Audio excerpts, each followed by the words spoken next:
Hello everyone, welcome to college classes. ए video रे आमे प्लस 3 सेकंड सेमेस्टर विषय एईसी इंग्लिश रो इम्पोर्टेंट लॉन्ग क्वेश्चन मध्यरु द्वितीय लॉन्ग क्वेश्चन टी देखिबार थिला। पूर्व वीडियो रे वीडियो लंबा हितला, तेणु एही वीडियो रे कोन करबा द्वितीय chapter my heart sleeps of चतुर्थ यूनिट रो इम्पोर्टेंट जे रहिछि तार समरी और लॉन्ग क्वेश्चन को बुझीबा। एही समरी कोन होबो समस्त घोषि दियंतु। एहा मध्यरु निश्चित भाबे क्वेश्चन आसीबो। चारोटी यूनिट रु चारोटी लॉन्ग क्वेश्चन आसीबो। प्रति यूनिट रु गोटिए गोटिए लॉन्ग क्वेश्चन, तेणु कौन करवा आम ऊपर ऊपर बुझीदबा ताले ताको एक्सप्लेन करि परिबा। ठीक अछि। Discuss my heart leaps off as a poem about childhood nature and the continuity of human life. ठीक अछि। आंसर समरी देखिबा।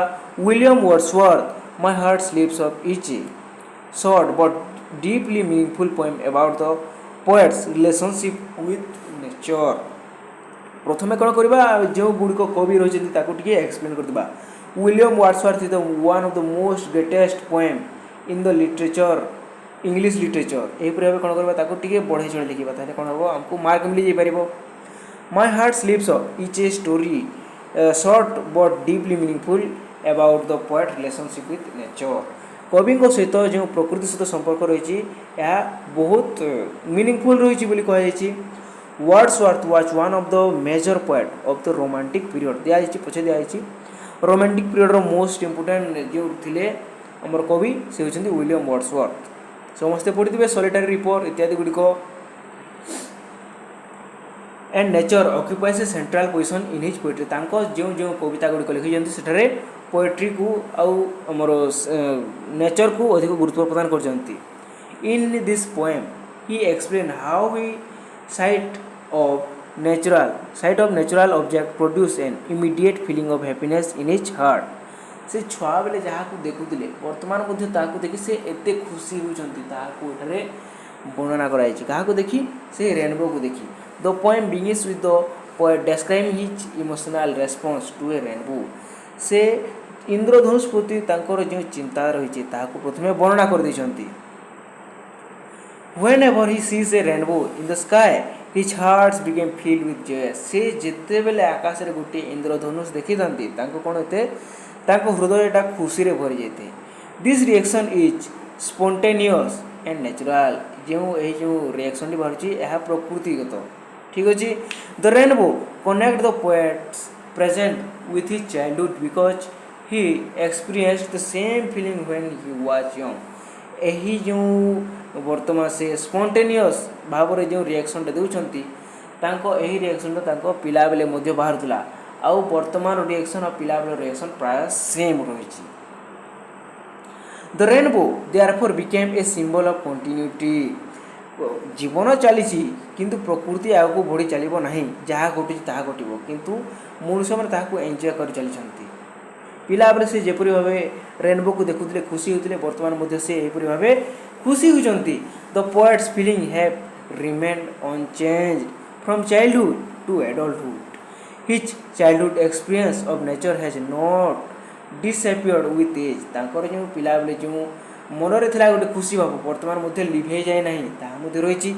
Instead he it continues to influence his adult personality. किंतु यह वर्तमान कौन कर प्रभावित कर एडल्ट पर्सनालिटी को। One of the most important ideas in this poem is the statement that the child is father of the man. यह निश्चित भाव में लिखिए the child is father of the man. यह क्वेश्चन पड़ जाए। This mean that the qualities experience and emotional develop during childhood save the adult person. आम छुआ बेले जो गुड़िक भावी ताहा आमर फ्यूचर रे निश्चित भाव में प्रभाव पकाइब, वर्तमान प्रभाव पकाइब। जदि आम पिला बेले भावुवा पुलिस हेबी फ्यूचर निश्चित भाव से व्यक्तिरा पुलिस हेबार संभावना रही। सेहीपरि भाव से रेनबो को पिला बेले देखि खुशी होते सेहीपरि भाव जिते से एडल्ट हेले से रेनबो को देखि आज खुशी होती। For Wordsworth childhood is not simply an early stage of life that disappear, it is an important foundation of adult character. The poet wants his days to be connected naturally from childhood to old age। तांकर जो छुआ baler बयस थिला आ वर्तमान बयस से मिसई देबा पाई चाहउछंती। He wishes that every stage of his life should remain connected through his love of nature।